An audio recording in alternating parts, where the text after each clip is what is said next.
infectólogo, epidemiólogo, el cirujano. Pregúntele. Y todos le van a decir lo que yo le estoy diciendo.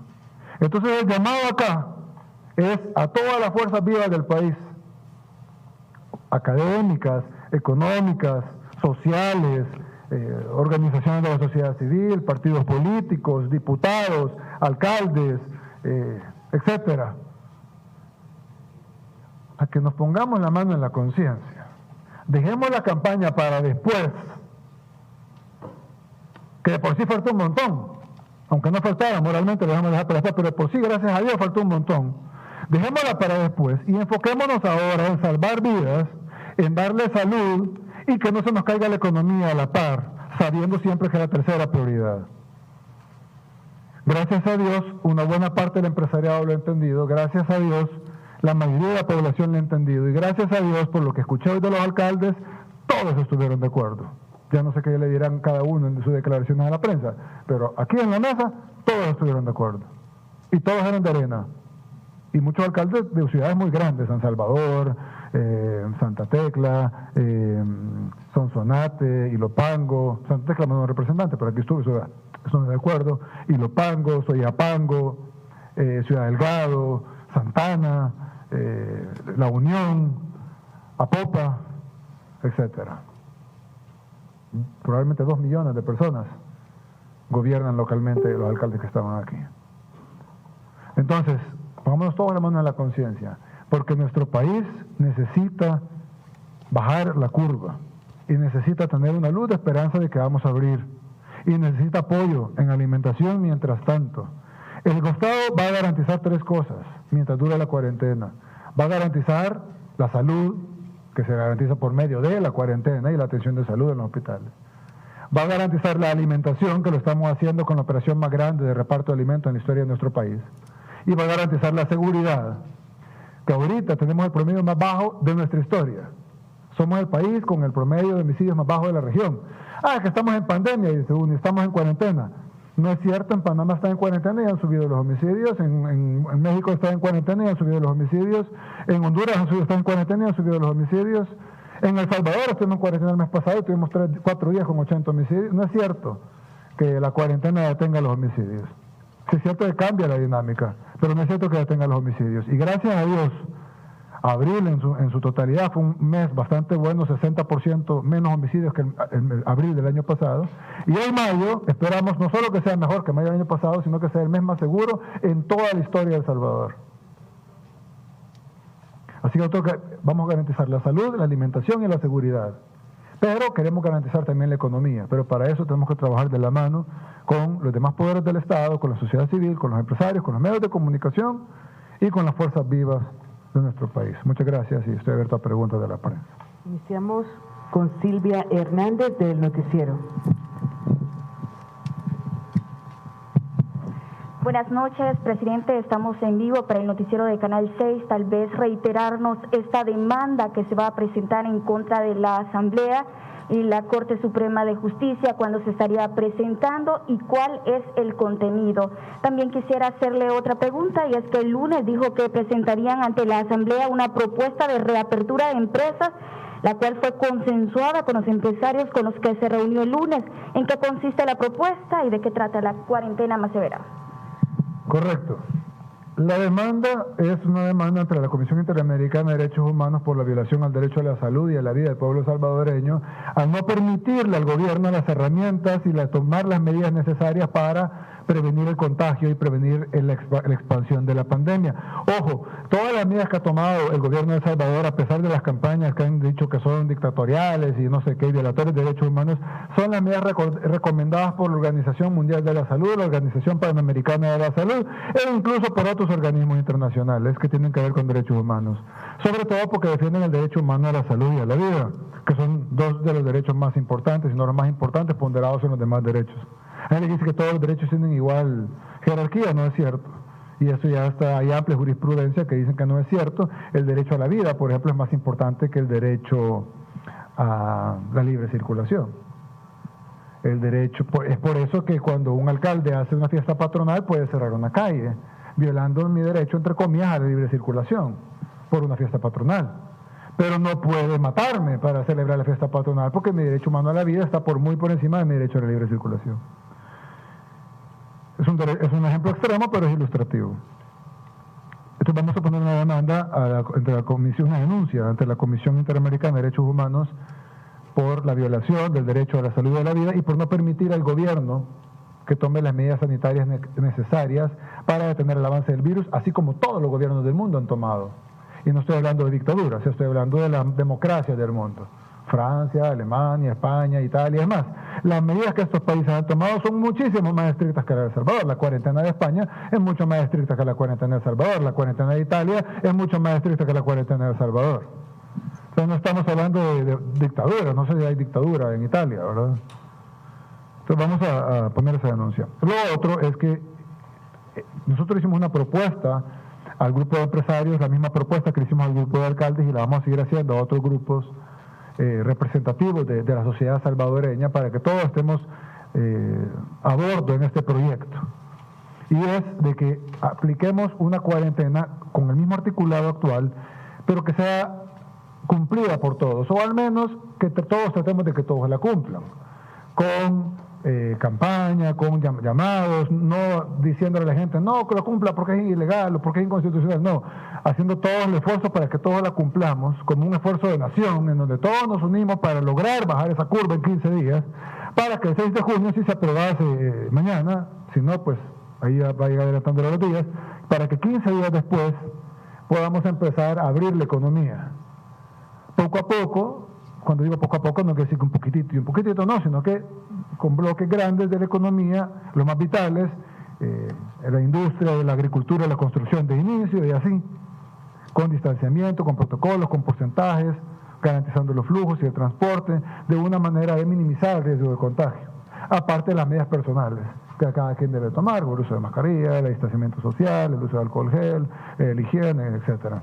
Entonces, eso serían, la propuesta que se le envió a la Asamblea Legislativa es muy sencilla, es una cuarentena con una apertura gradual de la economía, tiene la anuencia están de acuerdo los grandes empresarios del país, están de acuerdo los alcaldes de Arena, vamos a continuar cada día diciendo que están de acuerdo los alcaldes de tal, están de acuerdo los diputados de tal, para que al final se logre un consenso nacional y se pueda hacer. Ojalá se pueda hacer lo más rápido posible y no tengamos que esperar 15 días para que se decidan, sino que se pueda hacer en 2-3 días y así poder empezar a bajar esa curva, más de lo que ahorita solo le hemos logrado desacelerar, empezar a bajar esa curva y poder reanudar nuestra economía priorizando la vida y la salud de los salvadoreños. Gabriel Campos, de la Prensa Gráfica. Buenas noches, presidente. Buenas noches. Consultarle tres cosas. Uno, sobre los acuerdos CIU. ¿Qué acuerdos se alcanzaron ahora en la reunión con los alcaldes de Arena?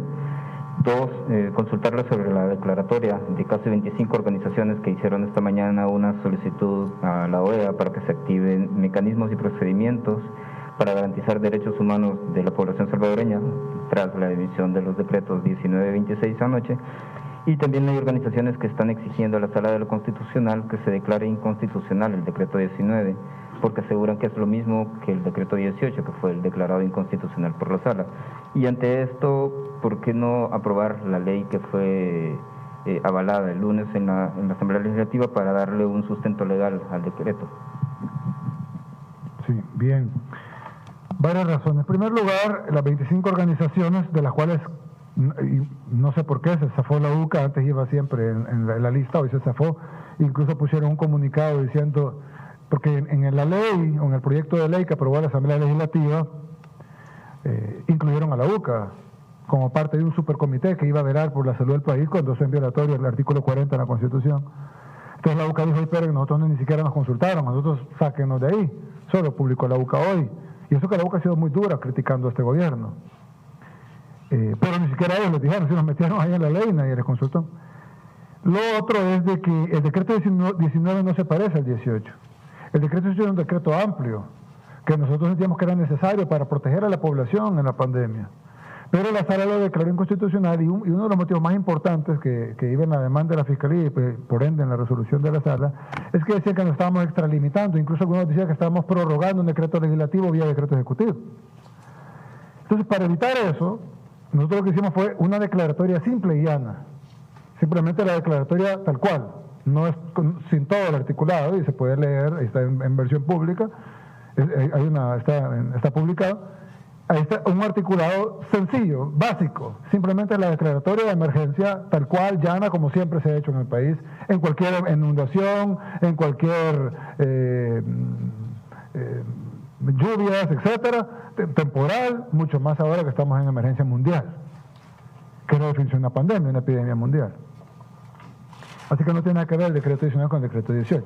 Ahora, la sala está en su derecho de declarar inconstitucional también, pero por eso mismo nosotros decimos que vamos a poner una denuncia ante la Convención Interamericana de Derechos Humanos, porque se estaría violando el derecho a la salud del pueblo salvadoreño y a la vida. Ahora, que nos van a poner una demanda a nosotros es como un poco absurdo, porque ¿demanda de qué? De tratar de proteger al pueblo.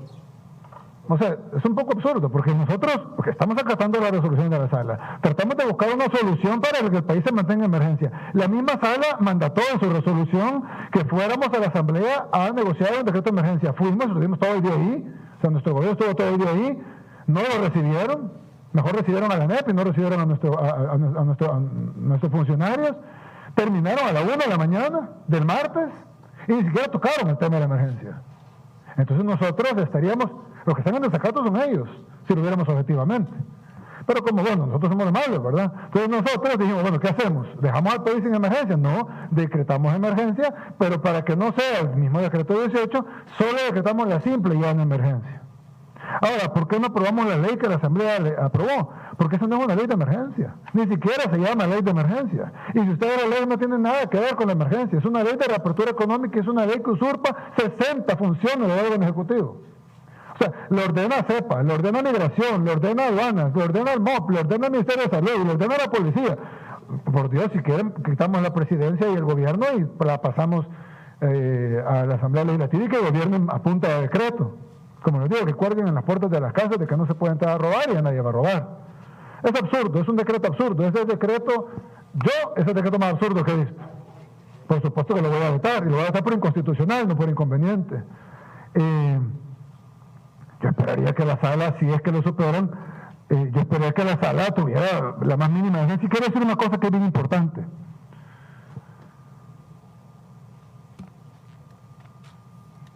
Yo sé que los magistrados de la sala tienen familia, tienen hijos, tienen nietos en algunos casos. Si ellos nos despojan de las herramientas para poder combatir la pandemia, nosotros no vamos a hacer nada más que, ni modo, acatar. Nos toca, ¿no? Pero que sus hijos y sus nietos sepan lo que hicieron sus padres y sus abuelos. Y cuando están muriendo, Dios no lo quiere, toco madera, porque lo que más quiero es que no muera nadie. Pero si Dios no lo quiere, mueren salvadoreños, porque ellos están jugando a la política y al poder y a ver quién tiene más poder. Que sus hijos y sus nietos sepan lo que están haciendo sus padres y sus abuelos. Y cuando sus hijos y sus nietos le preguntan, abuelita, abuelito, papá, ¿por qué está muriendo esa gente? Que tenga el valor de decirle, hijo, porque yo tiré una sentencia. Y yo le quité el poder al gobierno de detener eso. Como lo han hecho ya, y ojalá no lo sigan haciendo. Porque sinceramente lo que le están haciendo al pueblo salvadoreño es una infamia. Es una infamia. Porque nadie puede dudar que estamos trabajando día y noche para llevar alimentación, para curar a la gente, para arreglar los hospitales. Nos dejaron una red de hospitales públicos destruida. Y nadie puede decir que no. Si ustedes mismos hacían los reportajes donde salía la gente durmiendo en el suelo, los hospitales cayéndose con hoyos sin ventanas. Vean a verlos ahora, yo sé que no hemos terminado. Vean la diferencia. En 2 meses hemos hecho lo que no hicieron en 40 años. Yo 40 años porque no fue que en la guerra los arreglaron tampoco. Hemos contratado, hay más personal de lo que ha habido, nunca ha habido tanto personal médico y seguimos contratando. Hemos puesto una página de voluntariado pagado para que la gente se ponga de voluntario, estamos pagando para que trabajen. El Salvador tenía 80 unidades de cuidados intensivos, de las cuales funcionaban 30. Solo en el sistema público. Solo para hacerles una comparación, Costa Rica tiene 640 unidades de cuidados intensivos. Nosotros tenemos 80, de las cuales funcionaban 30. Ahora estamos ampliando y haciendo que funcionen 150. Mientras tenemos 5, donde tendremos 1000. Vamos a pasar de 30, 80 nominales, a 1000. 12 veces el salto nominal y 33 veces el salto real. Este gobierno trabaja día y noche, 24 horas, sin descanso, y no me refiero a mí, me refiero a todo el gobierno, para salvaguardar la vida, la salud, la alimentación y la seguridad del pueblo salvadoreño. Se dispararon los homicidios, ¿qué hicimos? Reunión, a tomar medidas en los penales, en la policía, con la Fuerza Armada, a hacer planes, inteligencia, etcétera. ¿Qué dijeron? Dictadura, qué barbaridad, miren lo que están haciendo. Se movieron con sus contactos internacionales, pagaron para que salieran publicaciones en otros países, para que El Salvador fuera la dictadura. ¿Dictadura por qué? Por combatir la delincuencia. ¿Y qué sería que no dictadura? Que mataran 80 personas cada 4 días, como pasaban los gobiernos de ellos. Porque ahí no había dictadura. Ahí mataban 16 personas a machetazos y no había dictadura.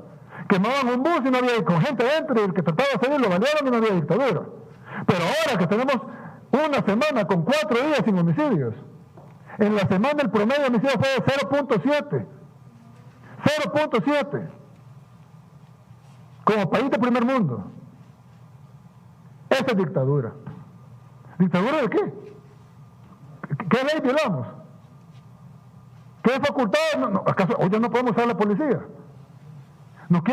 Es tan perverso, nos quieren quitar que el sistema de salud no sirve, nos quieren quitar los medicamentos, nos quieren quitar los fondos para poder pagarle bonos a la gente que está en primera línea, para poder comprar insumos para nuestro personal de salud, para poder remodelar nuestros hospitales, nos quitan los fondos, nos quitan las facultades legales, nos quitan la declaratoria de emergencia, nos quitan el régimen de excepción, nos quitan la ley de cuarentena, nos declaran inconstitucionales nuestros decretos.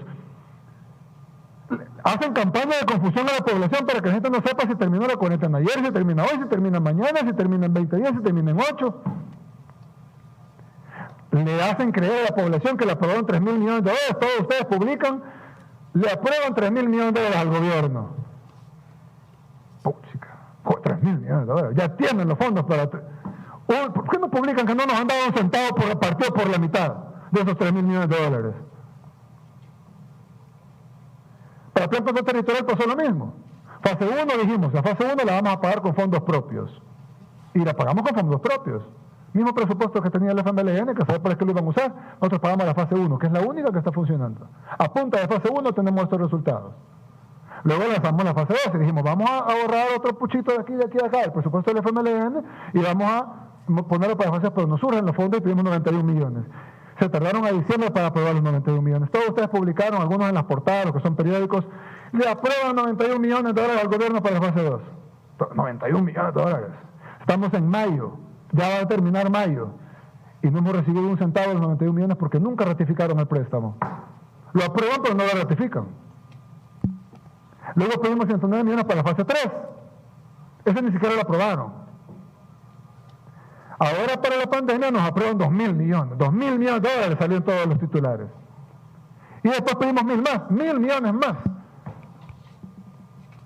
Vayan a preguntar cuánto de esos 3.000. No, pero es que ya le dimos presupuesto y él tiene FOPROMIL y tiene un apoyo que le dieron el gobierno japonés y le han dado donaciones. No, estamos hablando de lo que nos donaron, que además lo hemos conseguido nosotros. Estamos hablando de los 3.000 millones. ¿Cuánto nos han desembolsado de esos 3.000 millones? $0.00. Ese es el dinero que nos han dado para combatir la pandemia más grande que ha enfrentado la humanidad en 100 años. Por eso no vamos a firmar esa ley, que es una ley de muerte, porque no es una ley de vida, no es una ley de salud, es una ley de muerte. Y yo no voy a firmar esa ley, y la voy a votar por inconstitucional, y me voy a tomar todo el tiempo que me da la Constitución para hacerlo, para que tratar de que no entre en vigencia, porque cuando entre en vigencia va a morir gente por esa ley.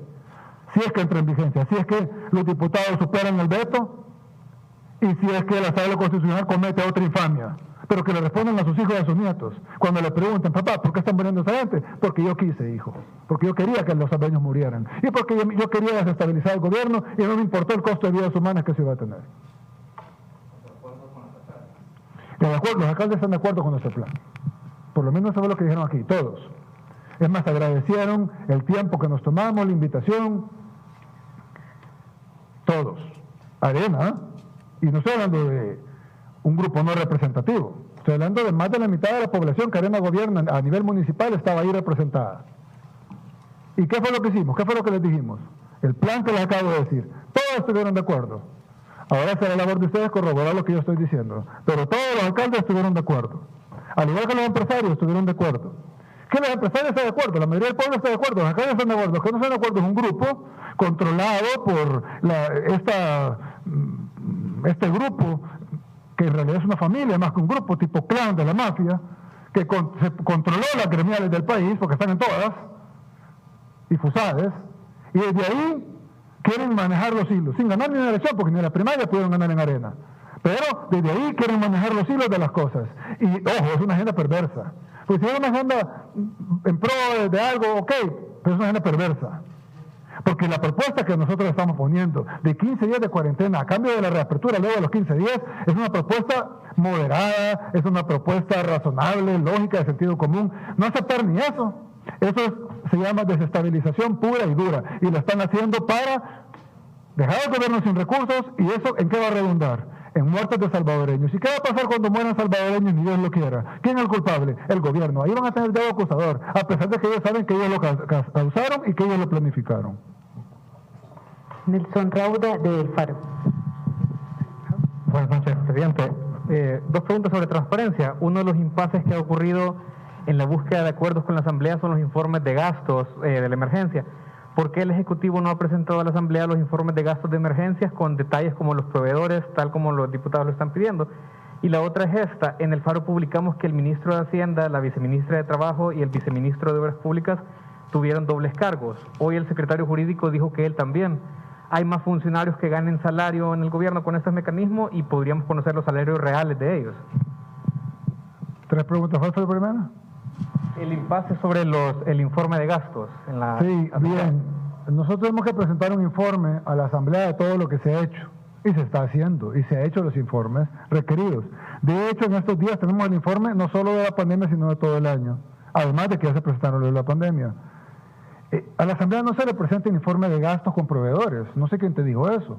Eso se le presenta a la Corte de Cuentas. Es decir, aquí de verdad, yo no entiendo. O lo están haciendo, ojo, o se hacen o son. Pero la Asamblea Legislativa no es la que fiscaliza al Ejecutivo.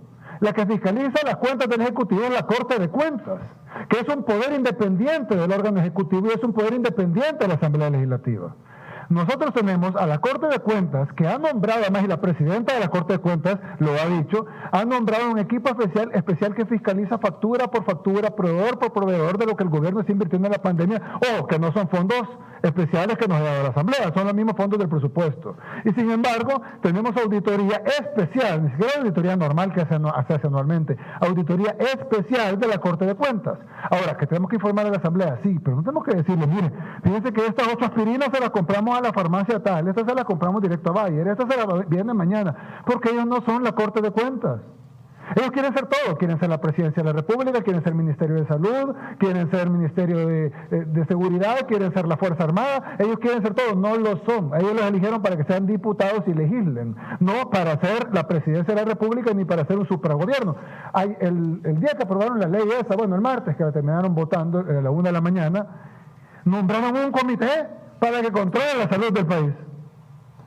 Si la Constitución dice que la salud del país la ve el Ministerio de Salud, ¿por qué no van y me preguntan a los diputados por qué aprueban leyes inconstitucionales? No, vienen a mí a preguntarme que por qué no la firmo.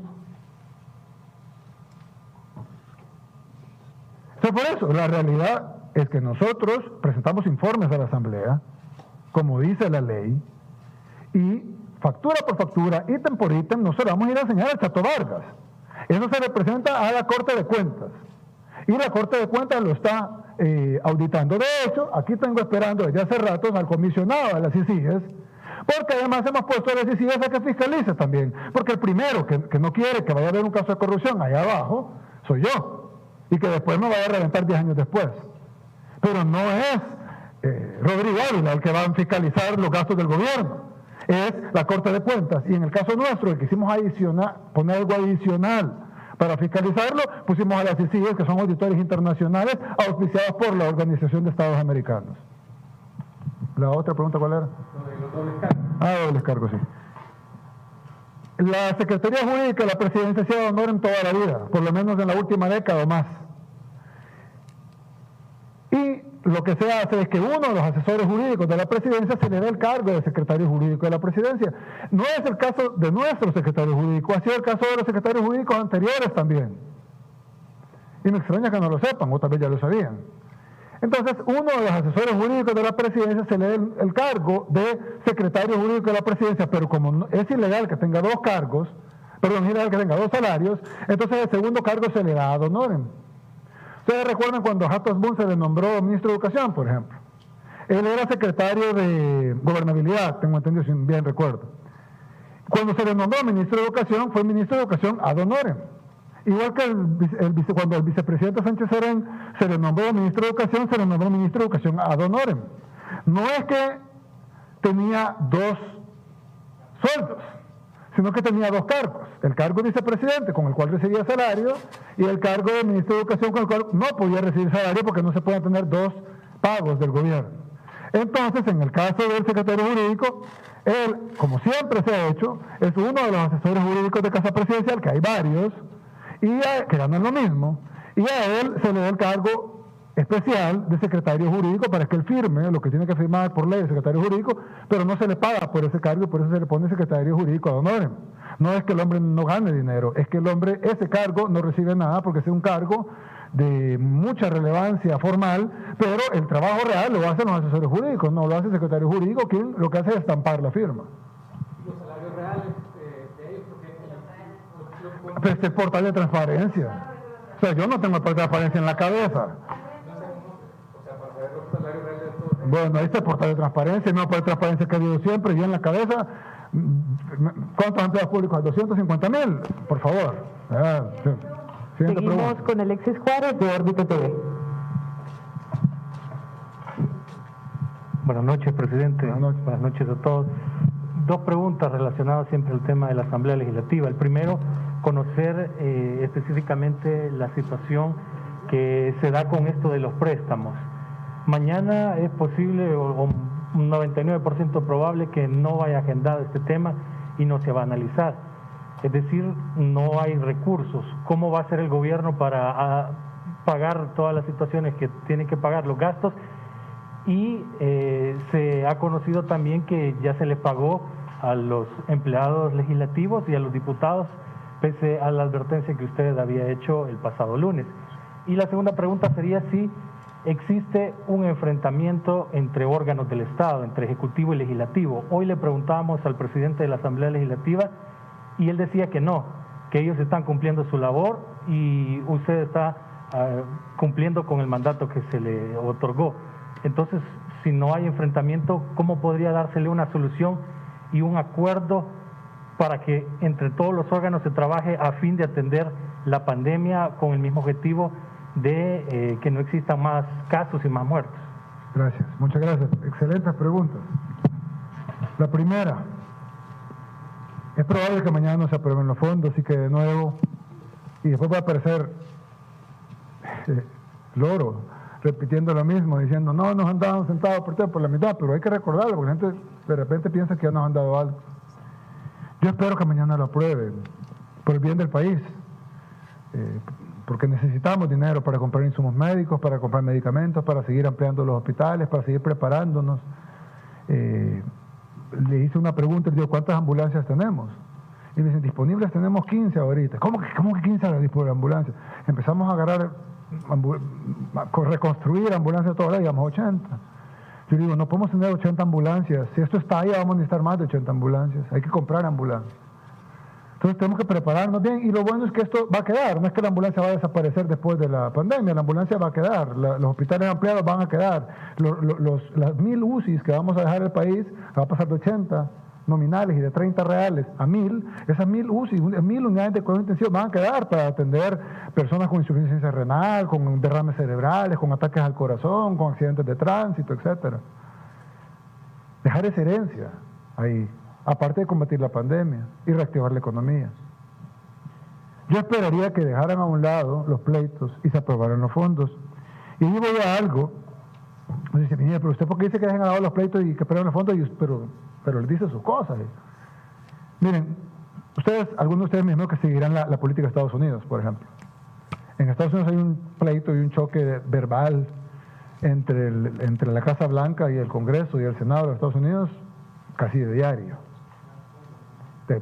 Durísimo, durísimo, en redes sociales, en entrevistas, en conferencias, en todo. Incluso en el discurso del presidente de Estados Unidos, la presidenta del Congreso, que es el Speaker of the House, el equivalente a decir presidente del Congreso, la presidenta del Congreso rompió el discurso del presidente cuando el presidente estaba enfrente. Sí, hay un choque muy duro. Y sin embargo se aprobaron 2 billones en español, o sea, 2 millones de dólares, se dice trillions en inglés, 2 millones de dólares, o 2 billones de dólares en español, para atender la pandemia. Y hasta desembolsado. Y ahorita está solicitando más fondos. ¿Por qué? Porque los proyectos políticos siempre los van a ver. Donde no hay proyectos políticos es una dictadura. En una dictadura dice no hay proyectos políticos, el dictador hace, la asamblea aplaude, todos al unísono, y se aplaude muy lento y lo fusilan. Pero en las democracias hay discusiones, hay palabras fuertes entre órganos. Eso quiere decir que hay independencia y que no hay una dictadura, como le han querido vender al mundo. Pero cuando hay una emergencia, no es que paran las palabras duras. Miren la política de Estados Unidos, un país que admiramos. Sigan las palabras duras, pero está la aprobación de los fondos. Porque los fondos no son para el presidente, los fondos son para el pueblo. Entonces nosotros no estamos pidiendo fondos para que, no sé, para comprar algo yo, es para el pueblo, para la salud del pueblo, para la alimentación del pueblo, para la seguridad del pueblo, para reactivar la economía del pueblo y para los municipios donde no gobernamos ninguno. Somos aliados que gobiernan algunos, pero somos minoría. Hoy nos reunimos con todos de Arena, todos ellos necesitan fondos. Entonces no es un tema, ok, digámonos lo que, a mí no me importa lo que me digan lo que me quieran decir. Ahí pasan discursos, horas y horas en el canal legislativo, no sé quién lo ve, pero pasan horas y horas diciendo improperios, me dicen de todo. A mí no me importa, que me digan lo que quieran, pero que aprueben los fondos del pueblo. Entonces yo quisiera, y hago el llamado, y entiendo que los alcaldes lo van a hacer mañana también, alcaldes de Arena, a pedir en la asamblea que apruebe los fondos. Por lo menos este puchito de los 3.000, que es como el 12%, va a quedar el 88% pendiente, pero bueno, por lo menos que aprueben algo, para que haya voluntad, de que se vea que va a haber fondos para enfrentar la pandemia. Lo otro, el pago a diputados, yo lo que dije, y lo mantengo, es que si tengo que priorizar entre comprar alimentos o pagar a los diputados, voy a comprar alimentos. Mientras tengamos para pagar las dos cosas, yo estoy obligado por ley a pagarles. Es decir, ellos no son mis empleados. Yo no puedo decir, no le paguen a los diputados. No puedo hacer eso. Lo que sí puedo hacer, si ya no hay dinero, es decir, bueno, presidente, mire, solo tengo esto, ¿qué hago? ¿Le transfiero a los diputados o le transfiero para la compra de alimentos? Entonces, en ese momento, yo sí puedo priorizar y decir, transfieran a la compra de alimentos. Hoy por hoy, hay caja para pagar ambas cosas. El dinero alcanza cuando nadie roba. No estamos robando, el dinero, hemos hecho milagros y nadie puede decir que no, cuando no nos han dado ni un centavo de los 3.000 millones y hemos hecho todo esto y seguimos haciendo. Entonces, había dinero para pagar a los diputados, se pagó a los diputados. Y si hay dinero el próximo mes, se lo va a volver a pagar. Pero si llega el momento, que probablemente llegue, en donde no haya y me digan, ¿quién le pagamos, a los médicos o a los diputados? Pues evidentemente vamos a escoger a los médicos, no como un castigo a los diputados. Por eso es que se les pagó ayer, porque no los puedo castigar. Pero sí, en la emergencia de priorizar entre si les pagamos al personal de enfermería o a los diputados, se les vamos a pagar al personal de enfermería. Vaya, se alcanza para todos, se les paga a todos como dice la ley. Pero si no, toca priorizar.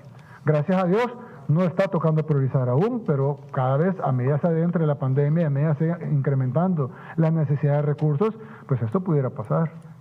Y la tercera, que sea un enfrentamiento, no importa cómo se le llame. Como dije hace un rato, la esencia de la democracia permite que haya enfrentamiento. El punto no es el enfrentamiento. El punto es que al final de cuentas, así como en Estados Unidos hay enfrentamiento, o alguien lo puede llamar diferente, yo veo enfrentamiento, pero a la hora de aprobar lo necesario para una crisis, todos votan para aprobar lo necesario para la crisis, para darle las herramientas al gobierno, porque el Estado tiene 3 poderes, pero el gobierno solo hay uno, para darle las herramientas al gobierno, para que pueda gobernar, para que pueda trabajar, para que pueda ejecutar, por eso se llama órgano ejecutivo, para que pueda ejecutar, se le tienen que dar las herramientas legales y las herramientas financieras, los recursos, para poder ejecutar. Entonces, si hay enfrentamiento, no sé, cada quien lo catalogará. Yo creo que enfrentamiento verbal se le pudiera decir que sí, pero lo importante es que estén los recursos legales y financieros para poder hacer frente a la pandemia, para que nuestros héroes que están allá en primera línea, nuestros policías, nuestros soldados, nuestro personal de salud en los hospitales y los otros que también están trabajando, el CONA, el ISNA, el personal del MOP que está transportando los alimentos ahorita, los que están construyendo el hospital, etcétera, tengan su salario, tengan sus bonos, tengan sus insumos, que nuestros pacientes tengan el medicamento, que nuestros médicos tengan los aparatos necesarios para atender a la gente, las condiciones especiales, los aires acondicionados especiales que no reciclan el aire dentro de una UCI recontaminando a la gente, sino que sacan el aire contaminado y meten aire fresco, etcétera. Es decir, necesitamos invertir en la red hospitalaria, necesitamos invertir en las unidades de cuidados intensivos, necesitamos comprar ambulancias, comprar medicamentos y para eso necesitan recursos. Así que si hay enfrentamiento o no, dependerá qué será catalogado como enfrentamiento. No hay enfrentamiento armado, no hay, pero sí pudiera haber un enfrentamiento verbal o un enfrentamiento jurídico, pero eso está dentro de la democracia. Y yo creo que lo que sí es importante, como vemos en otras democracias, es que hay enfrentamientos políticos y verbales, pero a la hora de resolver una pandemia, a la hora de resolver los problemas de una crisis, se unen y aprueban lo que es necesario para el pueblo salvadoreño. Estos no son fondos para el gobierno, son fondos para el pueblo salvadoreño, son fondos para nuestros médicos, para nuestros enfermeros, para nuestro personal de salud, para nuestros policías, para nuestros soldados y para toda la gente que está en primera línea luchando contra esta pandemia. Muchas gracias. Gracias. Así concluye la conferencia de prensa. Pasen buenas noches. Muy bien, ahí teníamos la declaración.